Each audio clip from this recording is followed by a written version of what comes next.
Lewat kematian lewat kematian dan kebangkitannya, maka kita bisa memperoleh janji kehidupan kekal selama-lamanya.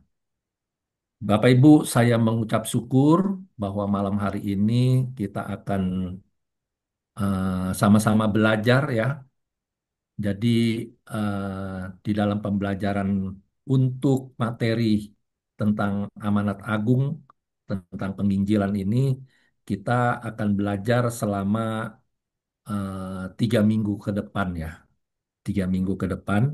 Dan itu dibagi dalam 1 minggu 2 kali pertemuan. Ya, hari ini tanggal 10 dan tanggal 11 untuk minggu ini. Lalu nanti disambung dengan tanggal 17 dan tanggal 18. Kemudian tanggal 24 dan 25. Nah,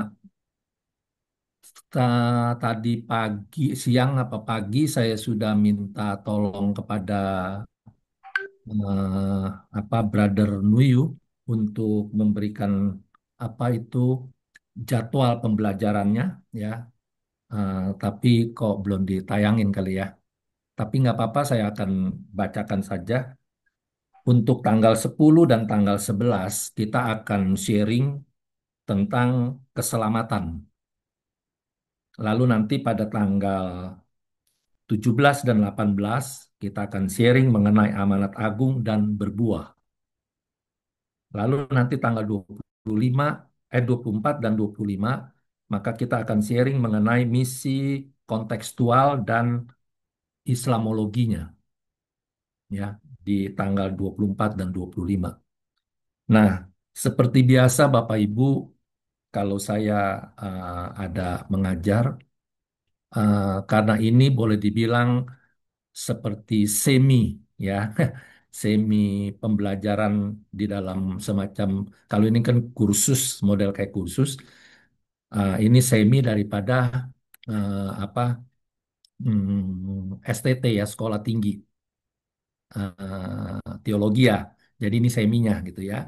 Nah, biasanya saya kalau mengajar di STT itu karena ini pembelajaran ini sifatnya bukan seperti pembelajaran kayak SD, SMP, SMA begitu, tapi ini sifatnya kan pembelajaran ini adalah seperti mahasiswa begitu, kemahasiswaan. Jadi kita bisa berinteraksi ya. Jadi Bapak Ibu Saudara bisa interaksi di dalam apa materi-materi yang sebentar kita akan sharingkan. Jadi apabila ada hal-hal yang kurang jelas atau bagaimana, bisa Bapak Ibu Saudara langsung menginterupsi, bisa juga seperti itu ya. Tetapi perlu diketahui juga karena ini pembelajaran kita ini segala sesuatunya berdasarkan dalil kebenaran firman Tuhan. Tentunya kalau misalkan ada Bapak di antara Bapak Ibu Saudara yang merasa kurang tepat, kemudian ada pendapat Bapak Ibu Saudara sekalian yang lebih tepat dari apa yang disampaikan sebentar, bisa disampaikan itu tentunya dengan dalil, disertai dengan dalil.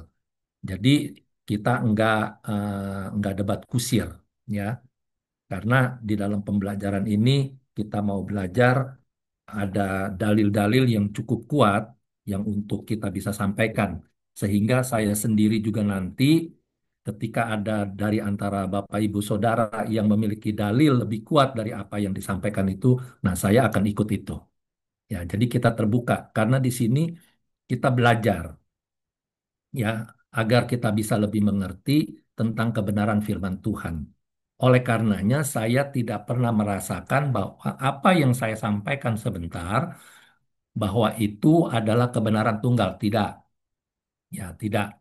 Karena seperti kita ketahui di dalam pembelajaran teologi ya, kekristenan ini ada pelajaran, ada materi pembelajaran itu yang namanya apa hermeneutik atau eksegese ya.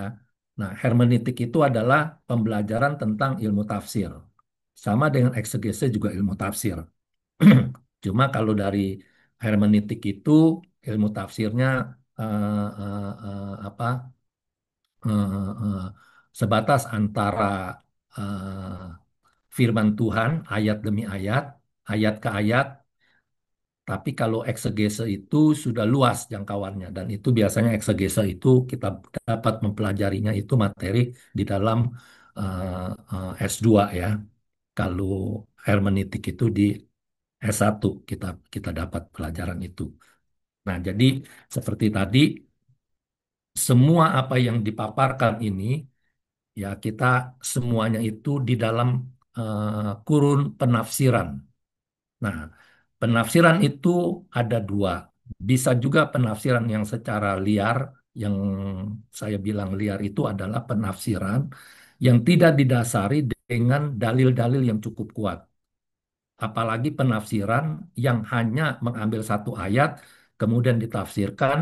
Nah, itu berarti penafsiran yang seperti itu dan diperdebatkan itu, maka penafsiran itu menjadi penafsiran yang berdasarkan asumsi.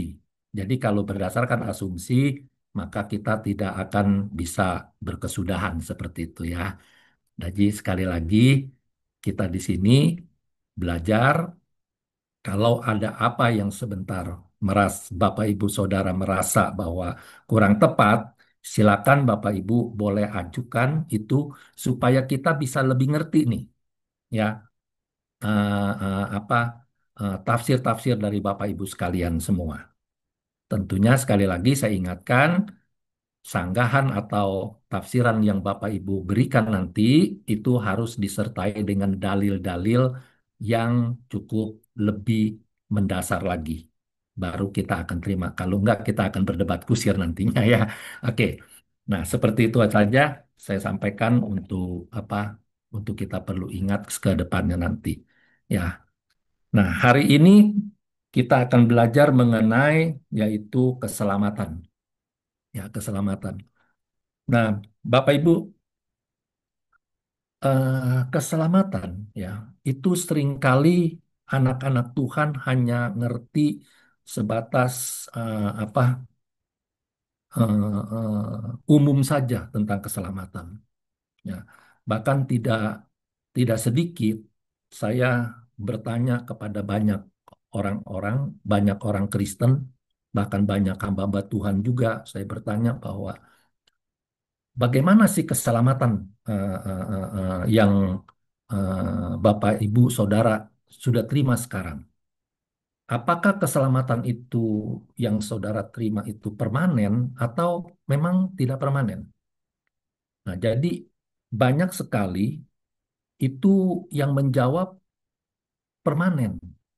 Ya, kenapa saya utarakan seperti ini? Karena gini loh, saya waktu itu kan lagi tulis tentang apa? Saya punya tesis ya. Tulisan tesis saya itu kan mengangkat tentang amanat agung waktu itu. Jadi tentunya saya tesis saya yang berhubungan dengan itu, eh, makanya saya harus bertanya nih banyak orang nih ya tentang keselamatan itu. Nah, jadi hampir yang saya tanya tuh misalkan saya tanya 20 orang, misalkan saya tanya, itu hampir 17 orangnya itu menjawab bahwa keselamatan itu permanen. Ya, terus lalu kemudian saya bertanya, kalau permanen, dasarnya dari mana? Seperti itu ya. Nah, mereka kebanyakan itu menjawabnya dasarnya ya dari Yohanes 3 ayat 16. Seperti itu.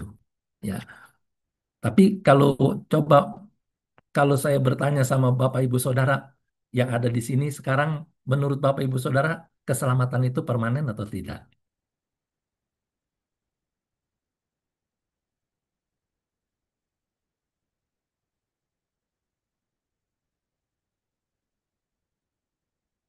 Halo, siapa yang mau jawab? Ada yang bisa menjawab bahwa keselamatan itu permanen atau tidak, menurut Bapak Ibu Saudara? Tidak. saudara-saudari deh. Mhm. Menurut saya tidak sih, Pak. Tidak ya? Ya, oke. Yang lainnya ada mau menyampaikan bagaimana pendapatnya? Nggak apa-apa, kita kita jangan tegang di sini. Nggak ada benar atau salah kita semua, ya. Kita sedang belajar semua. Saya pun nih, eh, sekalipun menyampaikan materi ini, saya juga sebenarnya sedang belajar juga dengan Bapak Ibu Saudara juga. Ya, saya juga belajar. Makanya tadi saya katakan kalau ada dalil yang lebih kuat dari apa yang saya sampaikan, saya akan ikut itu, percaya itu gitu loh. Karena bagi saya di sini bukan soal benar atau salah, tapi saya lebih cenderung itu kepingin saya mendapat firman Tuhan yang lebih eh, confirm begitu karena saya tujuannya saya mau selamat gitu loh. Nggak mau saya cuma ikut-ikutan menjadi orang Kristen yang tanpa dasar yang kuat. Kemudian akhirnya saya nggak mau nanti dikatakan ada orang yang menyangka jalannya betul tapi ujungnya maut. Saya nggak mau tuh seperti itu. Ya, yang Paulus juga katakan saya nggak mau tuh meninju angin gitu loh. Ya, nggak mau dia. Dan dia juga berkata, saya nggak mau saya yang mengajar, nanti saya yang tertolak justru. Paulus bilang seperti itu. Nah, jadi saya tuh sekalipun saya mungkin dipercayakan untuk menyampaikan materi yang saya punya gitu. Nah, saya pun juga di hadapan audiens yang saya sampaikan itu, saya juga sedang belajar sebenarnya banyak belajar. Makanya saya banyak bertanya supaya saya bisa dapat masukan-masukan yang lebih lagi sehingga memperkaya wawasan kekristenan saya seperti itu. Nah, jadi kalau tadi sudah dijawab bahwa tidak permanen. Nah, ada yang mau menambahkan lagi bagi yang lainnya permanen atau tidak? Menurut saya juga tidak permanen, Pak. Tidak permanen. Oke. Karena kita manusia masih hidup dalam daging. Oke. Itu aja, Pak. Ya. Oke. Ada yang lain yang mau menambahkan? Atau yang lain setuju saja sudah? Jadi kita rileks saja ya, jangan terlalu serius-serius banget gitu ya, tapi fokus ya, rileks tapi fokus ya, supaya kita bisa benar-benar mencerna nih ya pembelajaran kita malam hari ini. Oke, nah kalau saya itu ya itu memang keselamatan itu tidak permanen, ya keselamatan tidak permanen, tetapi karya penebusan itu juga ada yang mengatakan bahwa eh, penebusan Kristus itu permanen bagi setiap orang, bagi orang yang percaya, penebusannya itu permanen. Artinya gini loh, jadi Yesus mati di kayu salib, kemudian dia bangkit, tanda kemenangan, dan orang yang percaya diselamatkan. Yang percaya disucikan, diampuni semua dosanya. Nah, pengampunan dosa ini ada banyak orang mengatakan bahwa itu permanen. Pengampunan Yesus itu terhadap orang yang percaya itu permanen. Nah, jadi menurut saudara permanen atau tidak? Coba kita ada salah satu siapa yang bisa apa siapkan Alkitab ya, supaya kita ntar baca ayatnya, supaya kita bisa lebih mengerti, lebih tahu ayatnya ya. Coba ada yang mau mau menjawab bahwa apa itu penebusan pengampunan dosa itu sifatnya permanen. Jadi sekali kita nih, kita kan sudah diampuni dosa kita nih, ya, waktu kita terima percaya sama Yesus. Dan selamanya tuh ketika kita berdosa, tetap kita diampuni. Itu itu. yang yang maksudnya seperti itu. Kalau menurut saudara bagaimana? Kalau menurut saya permanen, Pak, karena penebusan Mm-mm. itu hanya satu kali untuk selamanya. Jadi, Gitu ya. ya, Hmm. Yang lainnya bagaimana nih?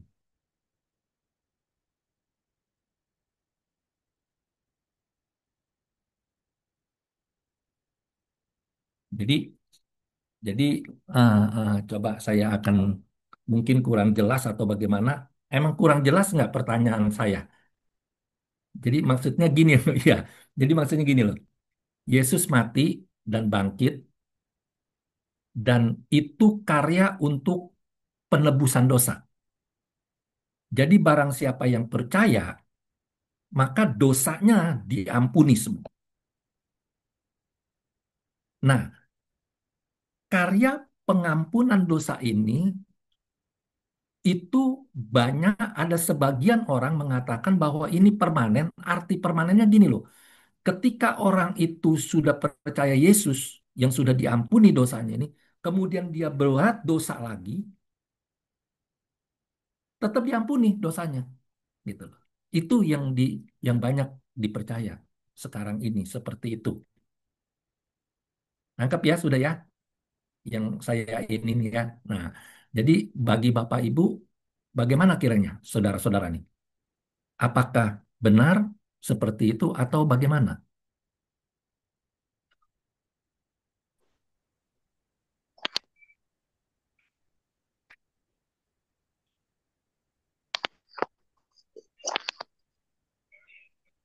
Ayo, ayo nggak apa-apa.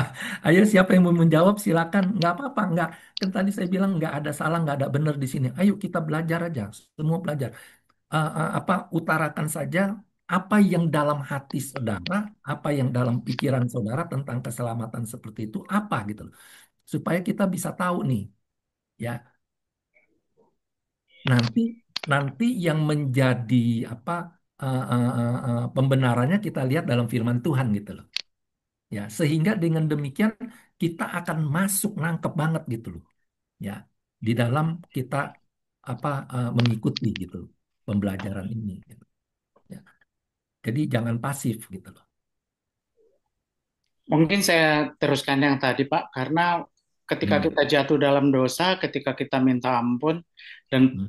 terjadi pertobatan, ya tetap kita diampuni dosanya. Tapi bahwa selamanya dosa kita setiap hari kan kita juga bisa jatuh dan kemudian kita minta ampun gitu loh Pak. Tapi Hmm. dalam hal ini memang ketika dari pihak kita sebagai pribadi memang keselamatan itu tidak permanen karena kan di dalam firman-Nya mengatakan saya lupa ayatnya tapi berapa tapi kerjakanlah keselamatanmu dengan takut dan gentar gitu Pak. Ya, Filipi 2. Ya oh ya Filipi 2. Ya, ya. Oke. Oh, seperti itu ya. Oke. Jadi begini, ada yang bilang bahwa pengampunan dosa itu permanen. Jadi setiap kali kita berbuat dosa itu tetap diampuni gitu loh. Ya. Ada yang bilang juga kalau kita berbuat dosa, kemudian sadar kita minta ampun, diampuni memang karena ada ayat firman Tuhannya katakan bahwa Aku Allah adalah setia dan adil. Kalau engkau mengaku segala dosamu, maka aku akan mengampuni semua dosamu. Ada ayatnya itu, ya kan? Nah, tapi ada juga sat- ada juga dosa yang memang sudah tidak lagi tuh bisa diampuni. Nah, kalau kebanyakan orang juga mengatakan bahwa dosa yang tidak terampuni itu adalah menghujat Roh Kudus. Betul ya? Itu kan banyak kan yang kita tahu tentang itu kan menghujat Roh Kudus kan bahwa itu adalah dosa yang tak terampuni seperti itu. Contoh seperti sekarang ini kan kita banyak eh, kalau yang lihat YouTube ya, YouTube atau TikTok ya, itu kan lagi banyak sorotan-sorotan nih di berbagai anak-anak Tuhan tentang meninggalnya itu Yahya Waloni. Tahu ya semua ya. Yang Yahya Waloni ini dia menjadi mualaf dan banyak sekali mencerca kekristenan dan banyak sekali dia juga menghujat Roh Kudus. Nah, kemudian beberapa hari yang lalu dikabarkan diberitakan dia meninggal dunia. Nah, kemudian itu dikait-kaitkan. Ya, banyak yang mengkait-kaitkan bahwa oh itulah dia nantang Tuhan, bahwa kalau memang Yesus itu Tuhan, dia pernah ceramah seperti itu, maka Tuhan itu kan bisa mencabut nyawa orang, manusia katanya. Nah, kalau memang Yesus adalah Tuhan, saya tantang cabutlah nyawa saya, kata Yahya Waloni. Sekarang juga, dia bilang. Jangan tunggu besok, sekarang juga. Bisa nggak? Saya tunggu nih, 5 menit, 10 menit. Dia bilang. Tuh, nyatanya kan saya nggak dicabut-cabut juga, dia bilang. Berarti memang Yesus itu bukan Tuhan. Seperti itu ya. Nah, itu. Jadi seperti itu banyak tuh yang orang sekarang ini lagi gembar-gemborkan. Jadi menghujat Roh Kudus, bahkan dia juga pernah bilang bahwa Roh Kudus itu, maaf saya ngomong, bahwa Roh Kudus itu katanya Roh Kudis gitu kan. Nah itu, jadi dia menghujat Roh Kudus. Nah itu dikait-kaitkan bahwa menghujat Roh Kudus tidak diampuni oleh Tuhan. Memang benar kita semua sama setuju ya, menghujat Roh Kudus itu tidak diampuni. Tapi coba coba sekarang kita baca di dalam Ibrani pasalnya yang ke-10. Kita baca dalam Ibrani pasal 10 ayatnya yang ke-26. Coba siapa yang bisa tolong saya bacakan?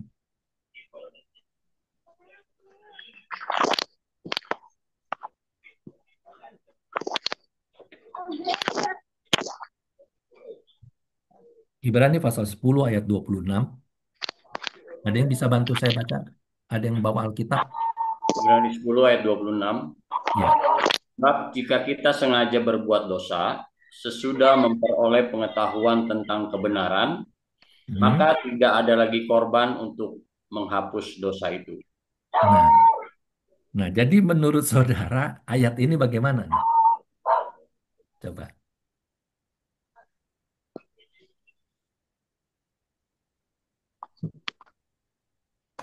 Ayo, coba. Jadi dikatakan di dalam Ibrani pasal 10 ayat 26 dikatakan sebab jika kita ya, kita sengaja dikatakan. Sebab jika kita sengaja berbuat dosa sesudah memperoleh pengetahuan tentang kebenaran, maka tidak ada lagi korban untuk menghapus dosa itu. Jadi jika seseorang yang sudah mengenal Yesus, menerima Yesus, menjadi orang Kristen dikatakan, sengaja, maka berbuat dosa, maka dikatakan tidak ada lagi korban untuk menghapus dosa itu. Artinya korban Yesus itu di kayu salib tidak berlaku bagi dia lagi. Tetapi yang ada ialah kematian yang mengerikan, ayatnya ke-27. Tetapi yang ada ialah kematian yang mengerikan akan penghakiman dan api yang dahsyat yang akan menghanguskan semua orang durhaka.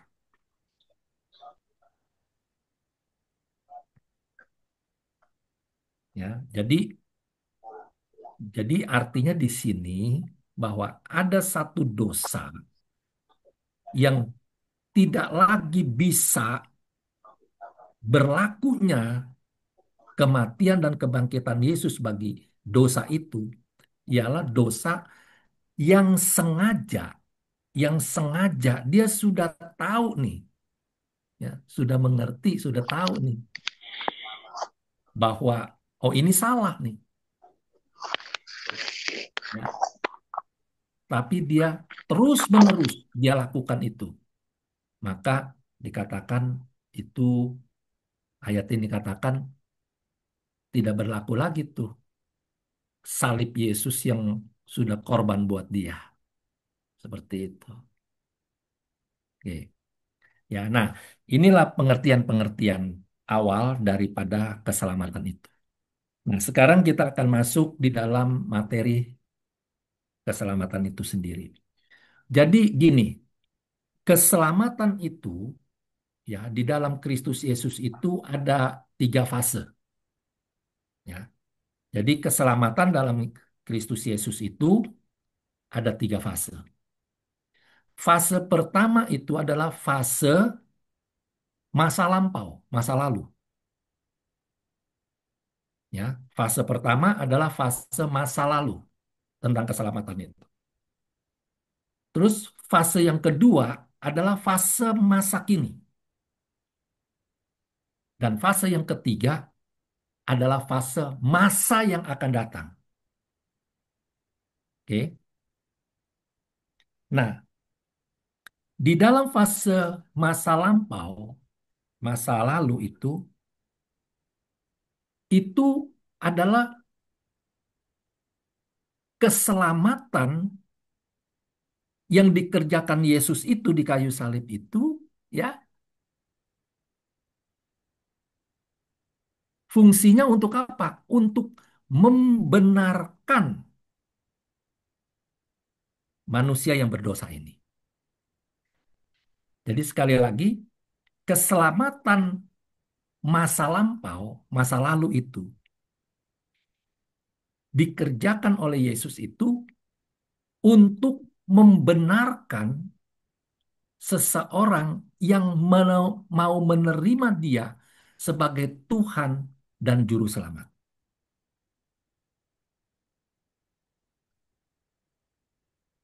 Nah, masa lampau yang dikatakan dibenarkan itu merujuk kepada pengubahan status. Pengubahan status. Ya.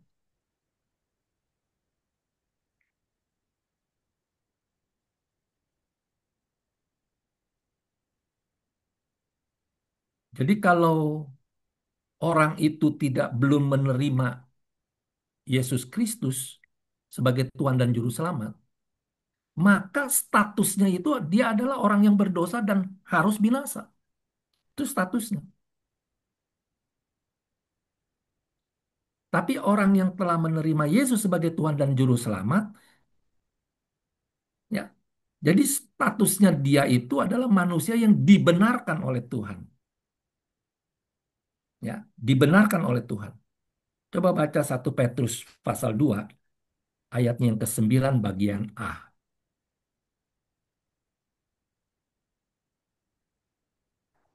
Jadi dulu orang yang nggak terima Yesus sebagai Tuhan dan Juru Selamat dikatakan bahwa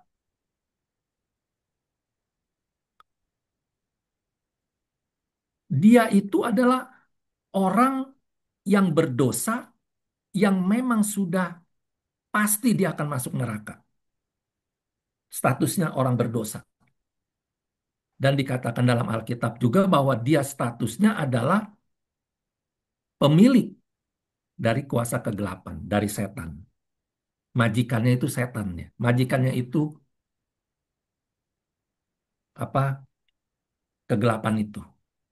Makanya orang yang belum terima Yesus itu dikatakan dia hidup dalam kegelapan. Ya.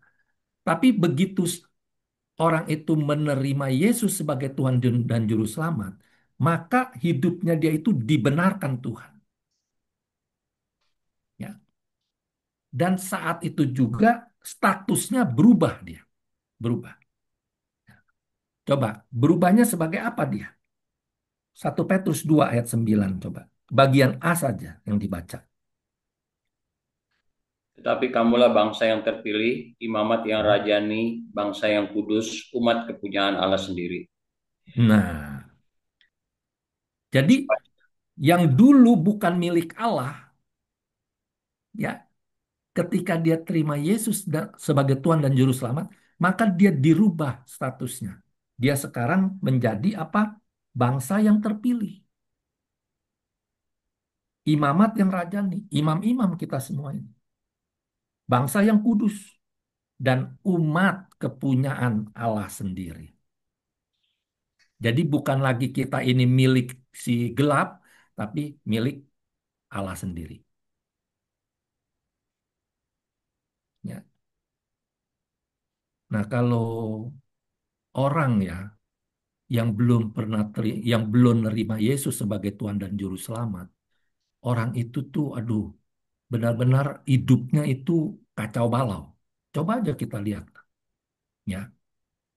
Karena memang dikatakan orang ini kan hidup dalam kegelapan. Jadi bagaimana coba kalau kita ditaruh di satu ruangan yang gelap, satu kamar yang gelap, kamarnya yang besar begitu ya, gelap nih. Dia dari depan nih ditutup matanya, kemudian dibawa ke satu ruangan yang gelap. Setelah itu dibuka, kemudian dia suruh berjalan di situ. Dia pasti nabrak sana sini. Apa aja yang ada di dalam itu dia tabrak. Kenapa? Karena dia nggak melihat. Nah, itulah status orang yang belum menerima Yesus sebagai Tuhan dan Juru Selamat. Jadi dia seperti itu. Ya, dia hidup dalam kegelapan. Nah, ketika orang itu terima Yesus, maka dia itu dirubah statusnya.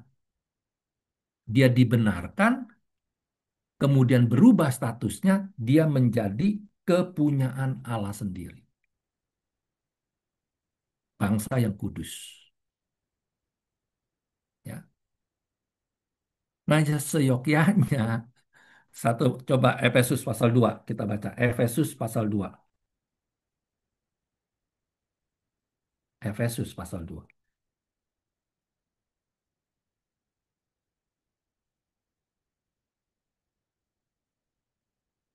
Efesus pasal 2. Coba saya lihat Efesus pasal 2 ayat 10 coba ya. Baca coba ayat 10. Karena kita ini buatan Allah, Ya, diciptakan dalam Kristus Yesus untuk melakukan pekerjaan baik yang ya. dipersiapkan Allah sebelumnya. Ia Dia mau mau. supaya kita hidup di dalamnya. Nah, jadi perubahan status kita ini setelah terima Yesus itu, perubahan status kita ini dikatakan dikatakan bahwa dikerjakannya oleh Yesus Kristus. Jadi dibarui gitu, dibentuk menjadi bentuk yang baru ya, seperti waktu Yesus itu berkata kepada Nikodemus ya. Masih ingat itu? Dikatakan kalau engkau tidak dilahirkan kembali, maka engkau tidak akan melihat kerajaan Allah. Ya, dilahirkan kembali. Lalu Nikodemus katakan, bagaimana mungkin saya sudah tua begini bisa masuk lagi ke dalam rahim ibuku untuk dilahirkan kembali.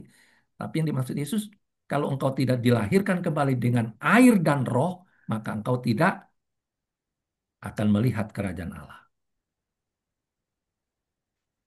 di bumi. Nah, jadi kekristenan masa lalu, masa yang lampau itu sifatnya adalah untuk membenarkan dan mengubah status kita. Ya. Nah, tentunya kalau dengan seperti begini, kehidupan kan masih terus berjalan kita. Jadi kita nggak bisa tinggal di situ saja tuh.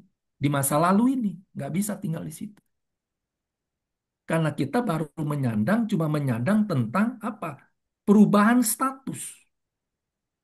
Sedangkan kita masih hidup nih. Itu sebabnya di dalam Efesus pasal 2 dikatakan ayat 10, karena kita ini buatan Allah, diciptakan dalam Kristus Yesus, diciptakan kembali, status kita itu di, di apa? Diperbaharui kembali. Untuk apa? Untuk melakukan pekerjaan yang baik, pekerjaan baik yang dipersiapkan Allah sebelumnya. Nah, jadi nanti kita akan bersinggungan dengan ayat ini terus. Dikatakan yang dipersiapkan Allah sebelumnya. Ia mau supaya kita hidup di dalamnya.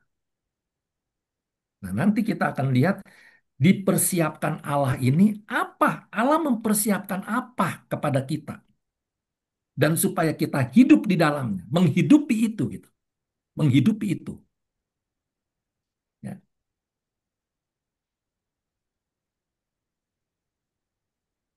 Jadi keselamatan fase pertama ini adalah fase masa lampau, masa lalu yang dibenarkan, yang membenarkan kita untuk mengubah status kita menjadi anak-anak Allah, menjadi umat kepunyaan Allah. Itu kekristenan kita masa lalu. Sedangkan kita masih hidup, masih terus berjalan nih. Maka ketika kita masih hidup, masih berjalan, maka kita harus masuk kepada fase yang kedua, fase masa kini. Nah, nanti kita akan banyak sekali bicara di dalam fase masa kini, ya. Karena fase masa yang akan datang itu adalah fase yang menentukan nanti, menentukan kita. Tapi kita akan lebih banyak nanti bicara tentang fase masa kini. Nah, jadi sekali lagi saya katakan bahwa banyak sekali orang Kristen, orang percaya Tuhan Yesus ini, mereka hidupnya itu di dalam fase yang pertama, yaitu fase masa lalu. Dia hidup di situ. Pola pikirnya pun pola pikir masih di situ. Sedangkan keselamatan itu ada 3 fase yang tadi saya katakan. Bahwa nggak bisa seorang Kristen setelah menerima Yesus sebagai Tuhan dan Juru Selamat, terus dia diam di dalam fase yang pertama, dia terus di situ. Nggak bisa. Dia harus masuk ke dalam fase yang kedua. Harus. Ya, seperti itu. Nah, kira-kira cukup jelas nggak nih untuk keterangan yang saya paparkan dari fase yang pertama ini? Jelas nggak kira-kira? Kalau nggak jelas, boleh dipertanyakan apa yang kurang jelasnya di mana biar saya bisa ulang. Gitu. Karena saya kepingin kita nih bener-bener nangkep gitu loh. Ya, nangkep dulu gitu loh. Ketika saudara tangkep, nah kemudian misalkan ada hal-hal yang bertentangan dengan pola pikir saudara, saudara tuh bisa bisa bisa mencarinya gitu loh. Dalil yang lain gitu. Ya. Kalau kalau nggak nangkep, nggak bisa kita mencari kebenaran yang lebih hakiki daripada apa yang kita selama ini pahami gitu loh. Ya. Nangkep nggak kira-kira untuk di fase yang pertama ini? Yaitu fase pertama adalah untuk membenarkan, kita dibenarkan. Fase yang pertama menerima Yesus sebagai Tuhan dan Juru Selamat, tentang keselamatan itu kita dibenarkan. Nah, waktu kita dibenarkan, ini bicara tentang mengubah status kita. Ya, status yang tadinya orang berdosa menjadi orang yang tidak berdosa, dibenarkan oleh Allah. Statusnya. Yang dulu bukan anak Allah, sekarang menjadi anak Allah. Yang dulu milik dunia, milik iblis, sekarang menjadi miliknya Allah. Nah, itu fase pertama. Nah, di dalam fase yang pertama ini, yang tadi dikatakan, orang itu berhak sekarang untuk menerima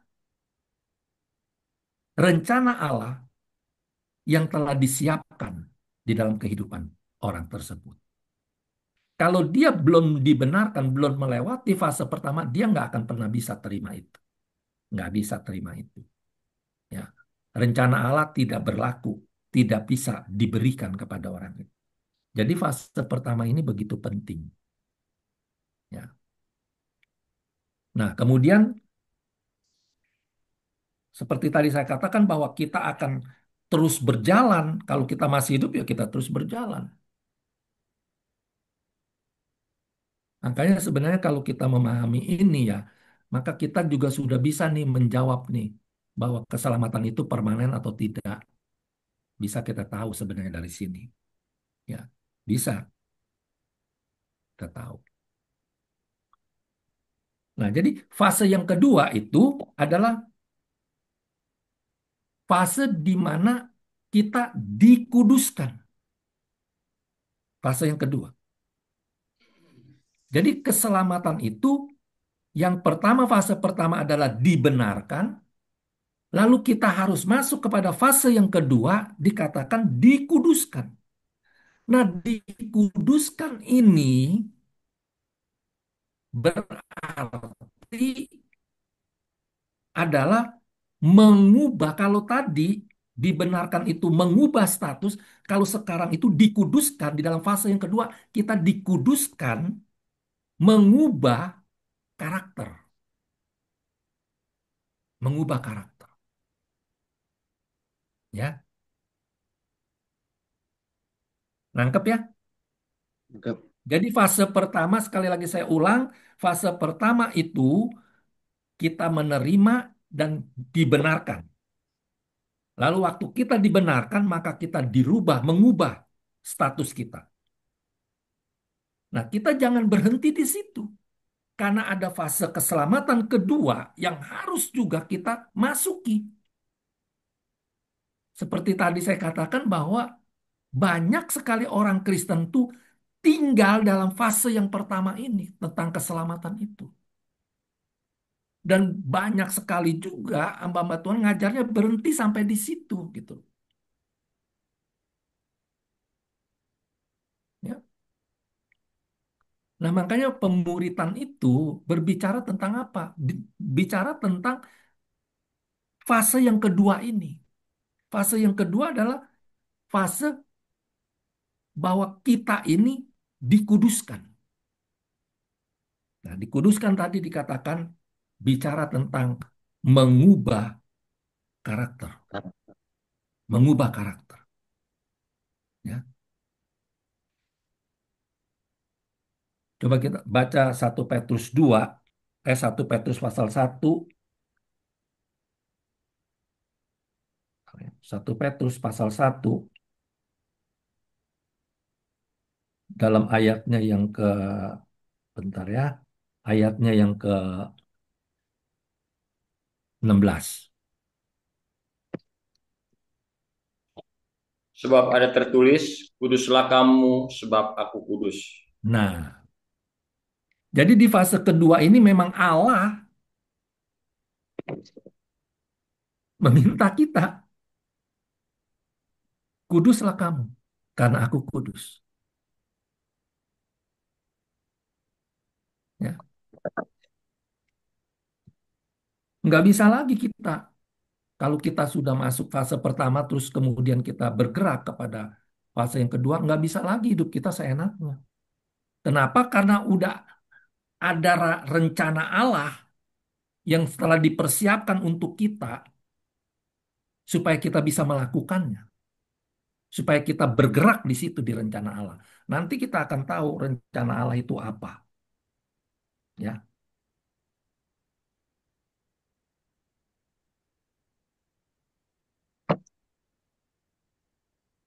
Ayat 15. 1 Petrus 1 ayat 15. Tetapi hendaklah kamu menjadi kudus di dalam seluruh hidupmu, sama seperti Dia yang kudus, Ya. yang telah Yang memanggil kamu. Nah, jadi memang Allah menginginkan kita kudus. Dan Allah juga menginginkan kita jangan berhenti di dalam fase pertama.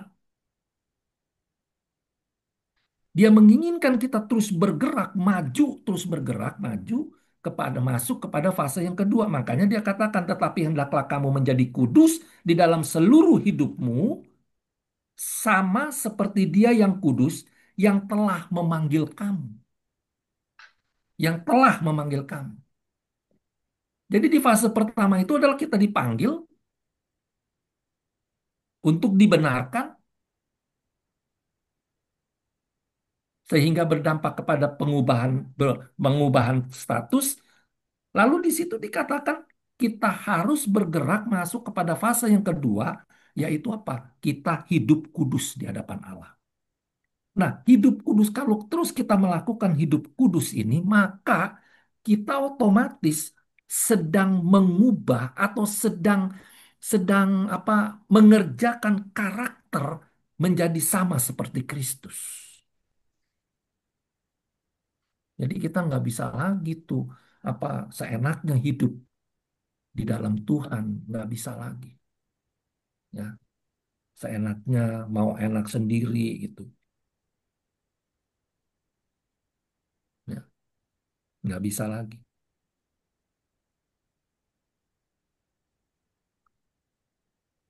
Coba kita baca di dalam Imamat pasal 20. Ya, Imamat.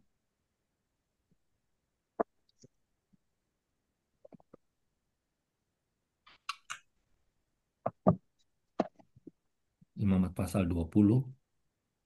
Coba saya mau lihat dulu.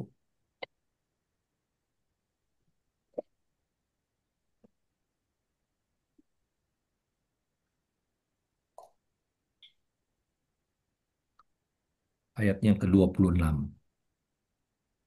Imamat pasal 20 ayat ke-26. Kuduslah kamu bagiku, sebab Hmm. aku ini Tuhan, kudus, dan aku telah memisahkan kamu dari bangsa-bangsa lain, supaya kamu menjadi milikku. Nah, coba saya mau tanya dulu nih ya. Bapak, Ibu, Saudara, tahu nggak kudus itu apa? Artinya, kudus itu apa sih?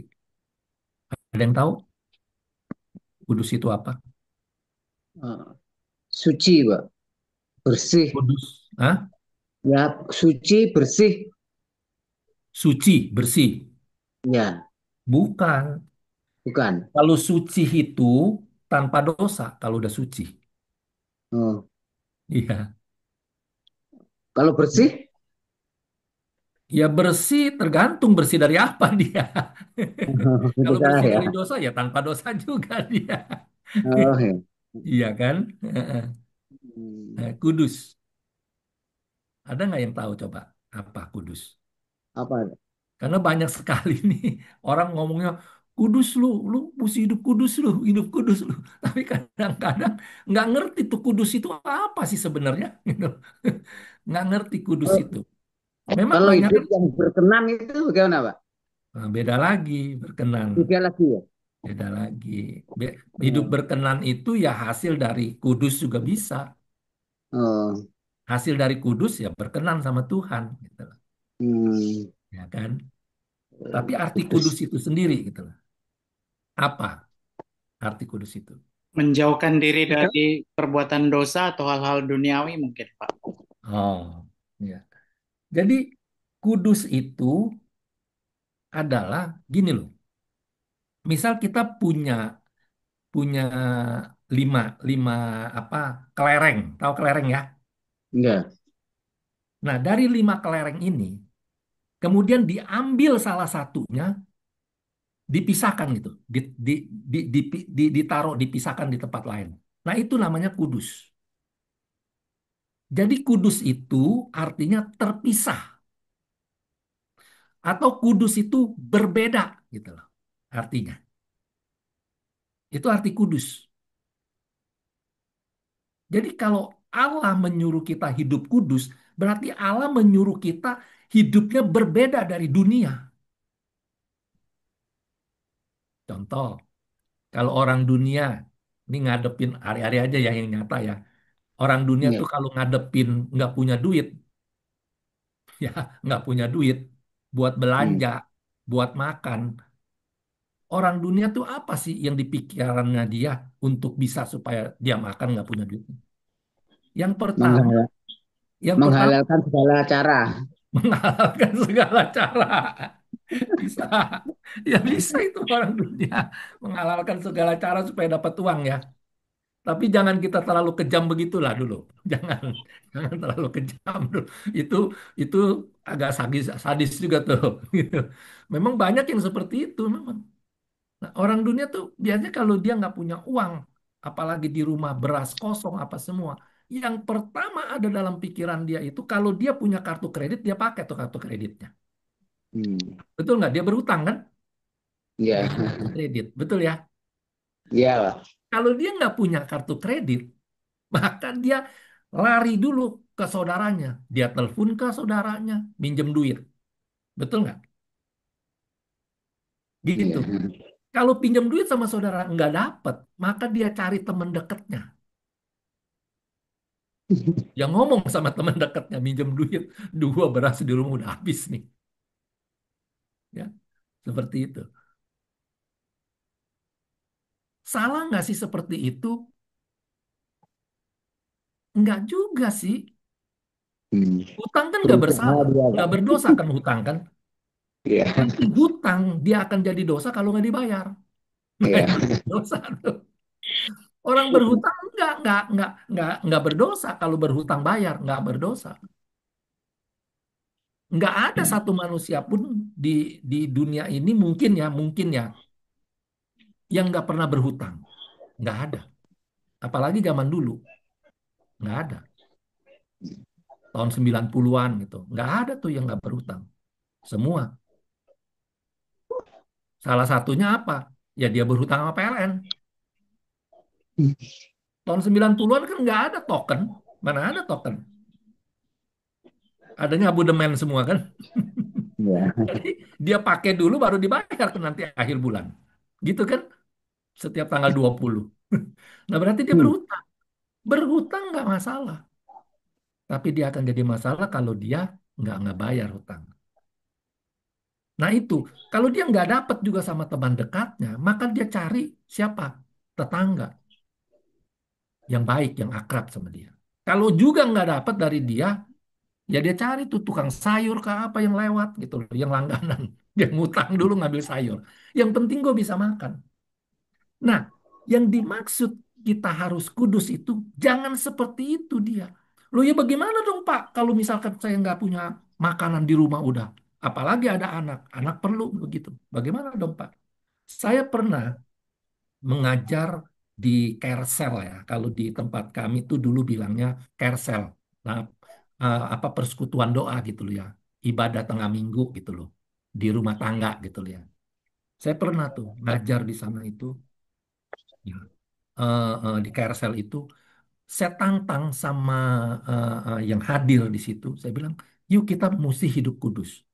Coba belajar mulai dari kalau kita nggak punya uang, coba mulai kita andalkan Tuhan. Artinya gini loh, kalau kita nggak bisa makan, nggak ada apa-apa yang harus kita makan.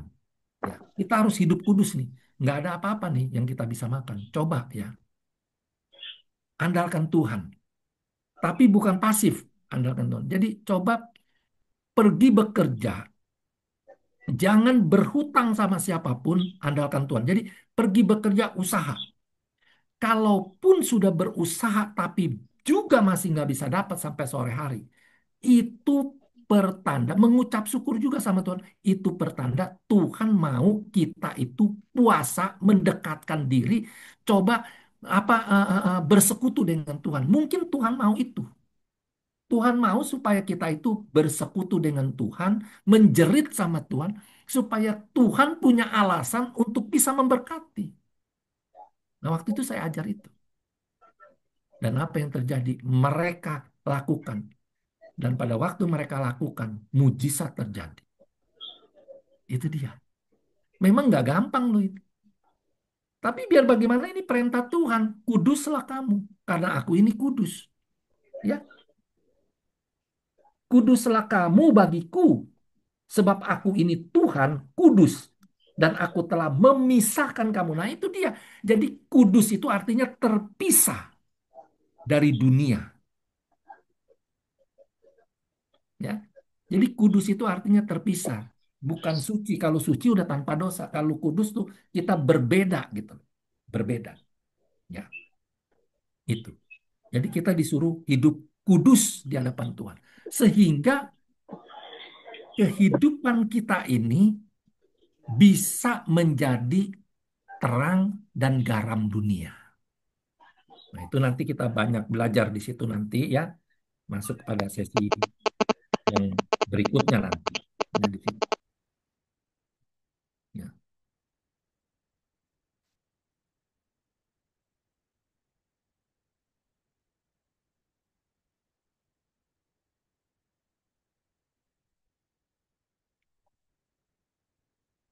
Jadi benar-benar kita harus hidup kudus untuk memasuki keselamatan fase kedua, yaitu tentang kudus untuk bisa mengubah karakter kita, berubah, mengubah karakter kita. Ya, di situ. Coba kita baca Roma 12.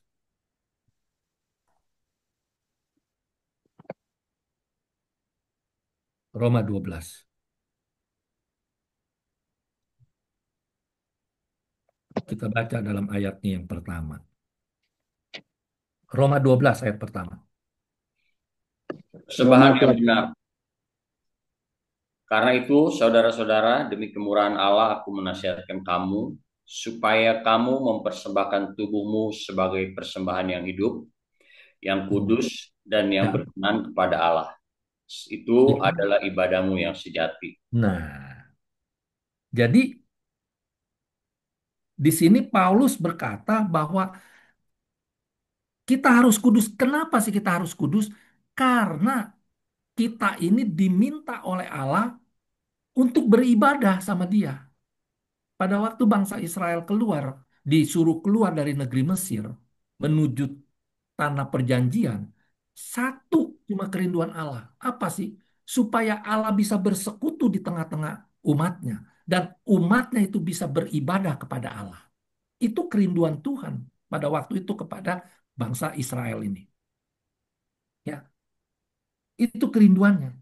Maka itu dikatakan bahwa apa?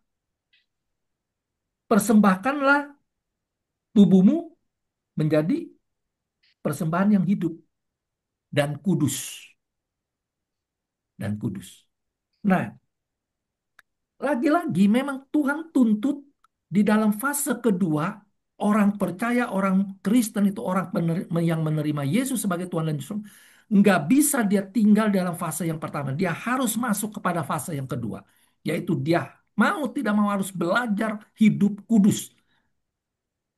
Harus, nggak bisa enggak. Karena kekudusan inilah yang bisa mengubah karakter kita dari karakter yang hidup ugal-ugalan menjadi karakter yang disiplin di hadapan Allah. Ya, saya pernah apa mengajar, memuridkan itu sampai kepada pembicaraan tentang apa itu eh, apa tentang hidup takut akan Tuhan, hidup takut akan Tuhan. Nah, terus kemudian eh, eh, eh, eh, saya apa bilang begini loh. Seringkali kan kalau muda-mudi nih, kalau pengen dapet apa, dapet mau cari pacar, orang muda-mudi Kristen ya, mau cari pacar, itu kan seringkali di di di encourage atau di apa, ditantang atau dianjurkan kalau kamu mau cari pasangan hidup ya cari orang yang takut akan Tuhan ya. Nah, benar, itu benar dan memang bagus harus begitu. Tapi persoalannya kan gini loh, bagaimana kita bisa tahu bahwa orang ini takut akan Tuhan?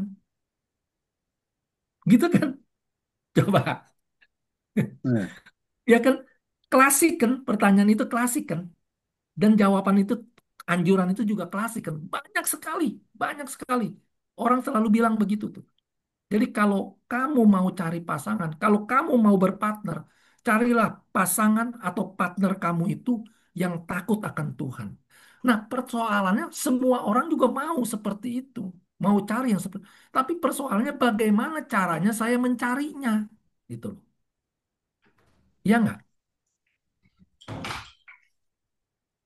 Bagaimana saya carinya? Bagaimana saya bisa tahu, oh iya dia nih orang yang takut akan Tuhan. Gitu kan? Dia nih orang yang takut akan Tuhan. Seperti itu kan. Nah, jawabannya ini nih sebenarnya nih ada nih jawaban ini sekalipun nggak saklek ya, jawabannya nggak up to date atau nggak nggak yang to the point gitu. Tapi jadi orang yang hidupnya kudus itu dia pastilah paling tidak salah satu indikatornya dia takut akan Tuhan. Karena di dalam Roma 12 dikatakan karena itu saudara-saudara demi kemurahan Allah aku menasehatkan kamu supaya kamu mempersembahkan tubuhmu sebagai persembahan yang hidup, yang kudus dan yang berkenan kepada Allah itulah ibadahmu yang sejati. Jadi orang yang takut akan Tuhan salah satu cirinya itu adalah hidup kudus.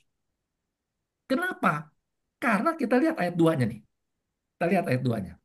Ayat 2 dikatakan gini, janganlah kamu menjadi serupa dengan dunia ini. Nah, yang bilang serupa dengan dunia ini itu dikatakan kudus, terpisah. Tadi kan saya udah katakan ya, kudus itu artinya terpisah atau diambil dari sekian banyak dan dipisahkan gitu. Itu dia namanya kudus. Berbeda itu juga dibilang kudus, ya. Dan janganlah kamu menjadi serupa dengan dunia ini. Nah, tidak menjadi serupa dengan dunia ini berarti itu adalah perubahan karakter. Jadi hidup kudus itu berdampak kepada perubahan karakter seseorang. Ya. Tetapi dikatakan nih, berubah, jelas lagi, lebih jelas.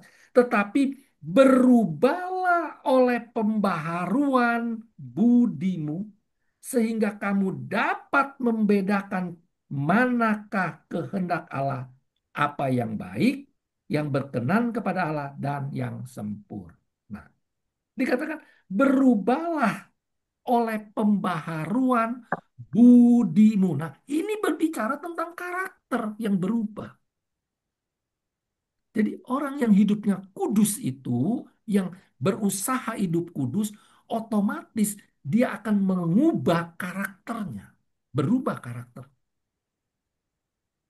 Ya. Memang mungkin nggak bisa sekaligus jebret semua-muanya dia bisa hidup kudus. Enggak. Tapi kita harus belajar. Mulailah hidup kudus dari satu hal. Apa dah? Ya mulai dari yang terkecil. Misalkan. Apa?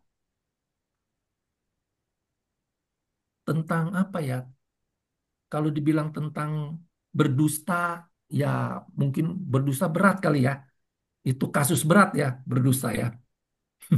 Tapi nggak apa-apa, misalkan kita mau mulai dari situ, dari berdusta misalkan. Yuk kita mulai dari berdusta. Nah, dari mana nih kita mulai berubah supaya nggak berdusta? Contoh misalkan, kalau orang dulu ya itu kalau dia nanamu ke rumah saudara atau ke rumah siapa aja, saking dia malu atau gengsi atau bagaimana, kalau dia jam makan misalkan ditawarin, udah makan belum? Ayo makan sama-sama. Kalau belum makan udah, ayo makan sama. Oh enggak, saya sudah makan, padahal belum. Pernah nggak dapet seperti itu saudara? Orang-orang seperti itu. Padahal belum makan loh. Tapi dia bilang, aduh saya sudah makan tadi. Gitu. Baru aja saya makan. Padahal belum. Pernah nggak dapetin seperti itu? Pernah pura-pura dia, Pak. Pernah. Iya, Dan saya dulu pelakunya juga. Karena apa? Malu gitu loh. iya. Tapi sekarang saya berubah. Nggak mau begitu lagi. Kalau saya lapar, ya sudah saya bilang aja lapar. Memang belum makan gitu loh. Nah, ketika kita menjawab pertanyaannya, udah makan belum? Belum. Ketika ditawarin makan, kan kita bisa menolak atau bisa juga menerima, gitu kan. Tapi pertanyaannya itu jangan kita jawab dengan kebohongan. Nah, mulailah dari situ misalkan yang kecil, ya. Terus atau janji sama orang misalkan jam 10 di tempat A. Ini udah jam 10 kurang 10 menit nih, diteleponin. Hey bro, udah di mana nih? Posisi di mana nih? Dia bilang, oh iya nih, lagi OTW nih, lagi macet sedikit nih, sebentar lagi juga nyampe. Macet, lagi macet nih. Waduh, padahal dianya mau baru buka garasi mobil, baru pengen jalan. Dia bilang udah OTW, lagi macet lagi. Nah, itu kan sering kali itu yang seperti itu tuh. Takut diomeli gitu. Takut di apa di di disinisin gitu ya. Seperti itu. Nah, coba kita mulai berubah dari segi itu, ya kan? Ya. Jadi jadi ketika kita berusaha hidup kudus di hadapan Allah, maka secara otomatis karakter kita berubah. Karakter kita berubah.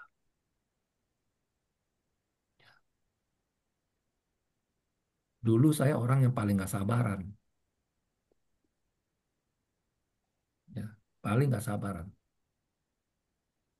Dan dulu saya orangnya paling pantang tuh, bukan pantang, jadi kayaknya risih kalau saya tuh minta maaf sama orang.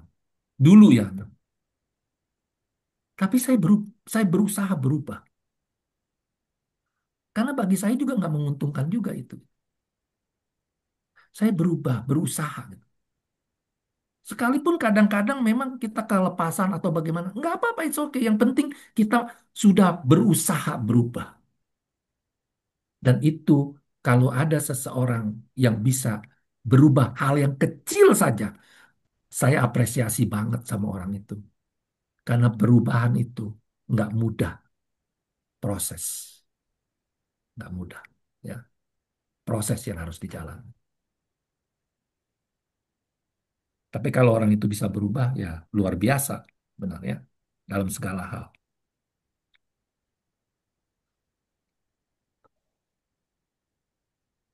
Tangkap sampai di sini, paham nggak? Paham, Mbak. Fase Paham. kedua ini, paham ya? Ya, paham. Fase kedua. Nah,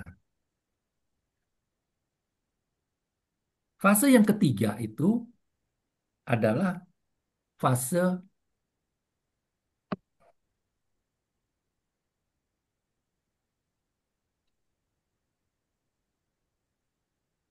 kemuliaan atau dimuliakan. Fase yang ketiga ini fase dimuliakan. Ya. Jadi fase yang pertama itu dibenarkan, fase yang kedua dikuduskan, fase yang ketiga itu dimuliakan. Fase yang pertama itu adalah fase masa lalu, fase yang kedua itu adalah fase masa kini, fase yang ketiga adalah fase yang masa yang akan datang. Jadi keselamatan itu mengandung tiga fase. Ya. Nggak bisa orang itu dia terima dalam fase yang pertama, kemudian dia mau lompat saja, akhirnya kepada fase yang ketiga. Berharap dimuliakan.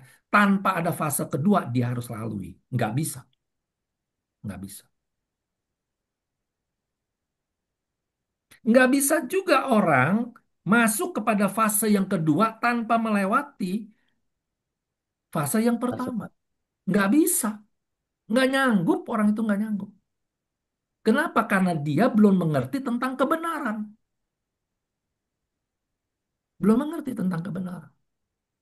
Makanya, makanya gini, nanti kalau kita ini melakukan amanat agungnya, melakukan amanat agung, itu yang paling utama itu adalah kita memberitakan kepada orang tersebut, oikos kita atau TO kita, target kita, untuk kita sampaikan amanat agung, yang paling utama itu yang harus disampaikan itu adalah apa? Tentang dosa dan pertobatan. Ya. Jangan dulu sampaikan tentang Yesus itu untuk terima Yesus. Nggak bisa, nggak bisa. Nanti kita akan belajar itu. Ya, akan belajar itu. Nggak bisa. Karena orang yang belum bertobat, orang yang belum sadar akan dosanya dan dia mau bertobat, dia nggak mungkin bisa menerima kebenaran. Nggak akan bisa. Yesus itu adalah kebenaran. Gitu. Ya. Jadi ketika orang itu sadar lebih dulu tentang dosanya dan dia menyadari kemudian dia mau bertobat, barulah kita tuntun dia untuk mengenal kepada satu oknum, satu sosok yang bisa mengampuni dosa dan bisa memberikan kebenaran itu untuk bisa jalan di dalam kebenaran. Itu.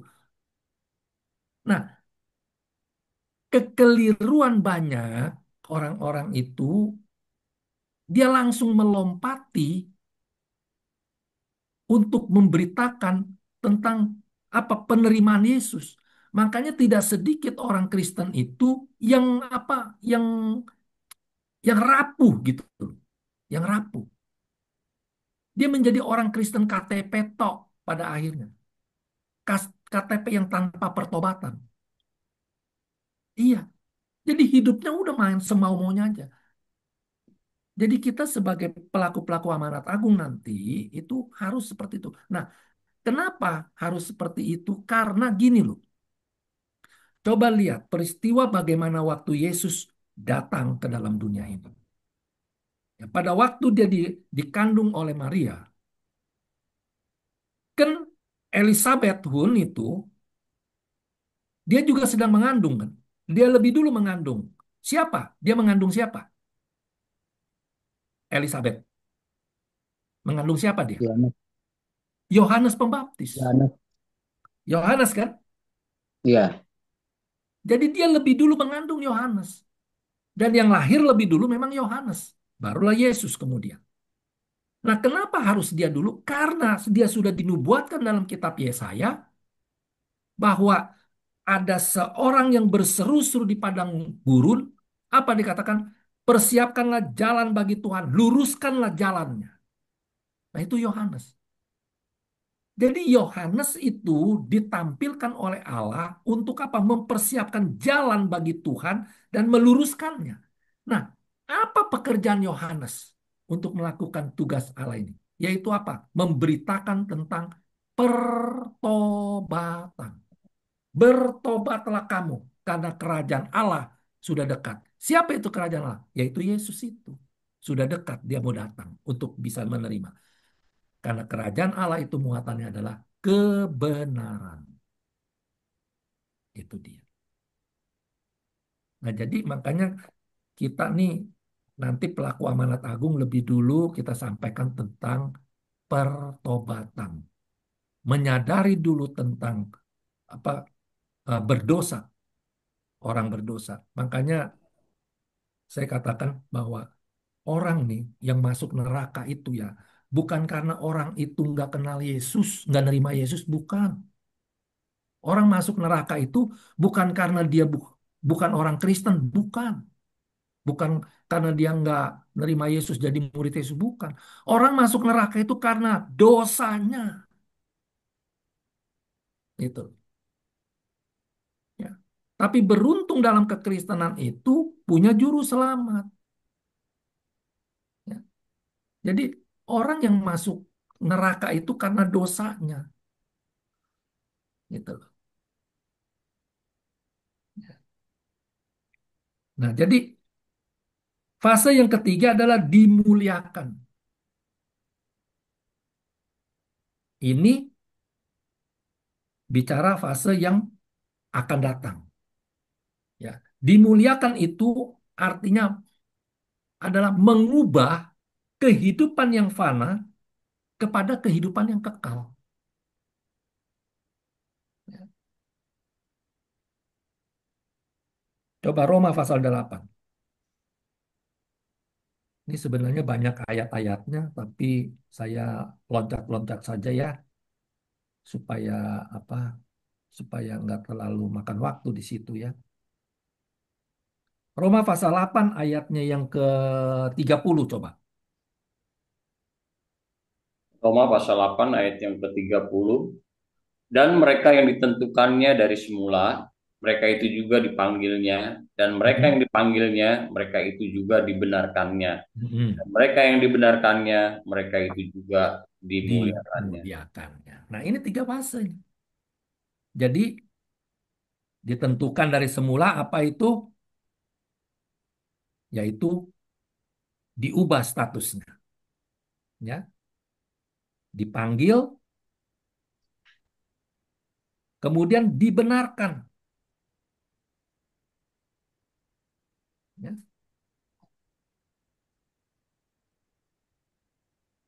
berjalan di dalam kebenaran. Untuk apa? Untuk bisa hidup kudus di hadapan Tuhan. Nah, terakhir baru dikatakan mereka itu juga akan dimuliakan. Ya. 1 Petrus 5.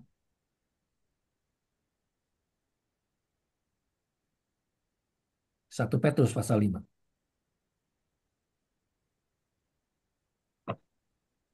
1 Petrus pasal 5 ayat yang keempat coba. 1 Petrus 5 ayat yang keempat, maka kamu apabila Gembala Agung datang, kamu akan menerima mahkota kemuliaan yang tidak dapat layu. Nah, yang tidak dapat layu. 1 Tesalonika pasal 5. Dia pasti menggenapinya dan dia pasti memberikannya kepada setiap orang yang setia dan taat. 1 Tesalonika pasal 5 ayat yang ke-24. 20 ayat 20 24. 24. Ia yang Ayat memanggil kamu 24. Iya. Ia yang memanggil kamu adalah setia, ia juga akan menggenapinya. Nah, jadi kalau dia bilang bahwa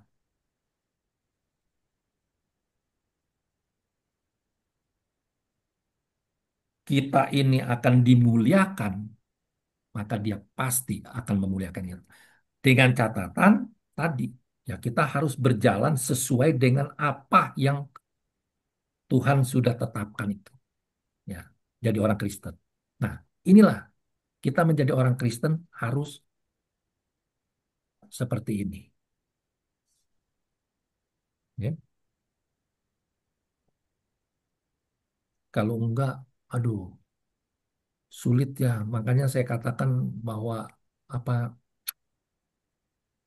banyak sekali orang tuh berhenti di dalam fase pertama. Ya, fase pertama, fase yang kedua seringkali mereka apa enggan sekali. Padahal itu yang menentukan juga. Ya, sehingga nggak sedikit nanti orang-orang tuh akan apa ya kehilangan keselamatan yang dia sudah berusaha gitu dan kehilangan keselamatan itu. Oke, sampai di sini ada yang mau bertanya nggak? Silakan kalau ada yang mau bertanya.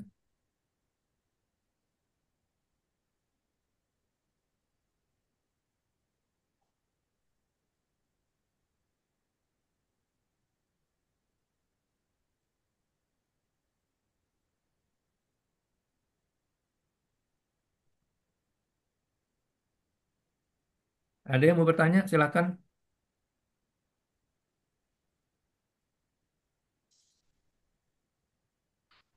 Atau ada yang kurang jelas gitu yang mau diminta diperjelas, silakan.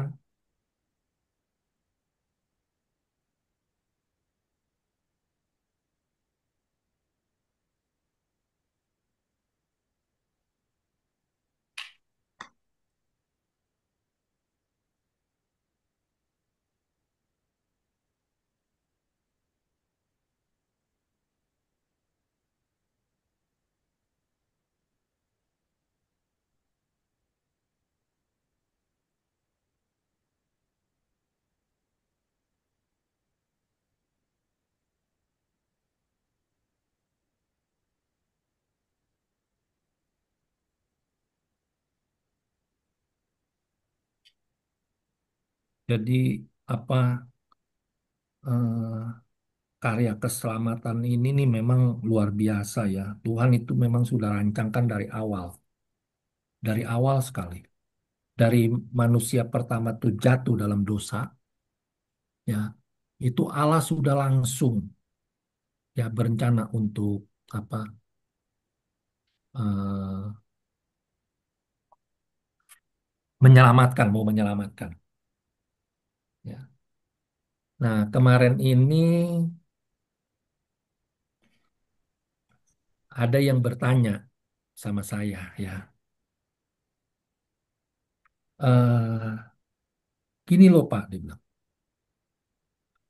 Tuhan itu kan maha tahu. Kalau Tuhan itu maha tahu, kenapa sih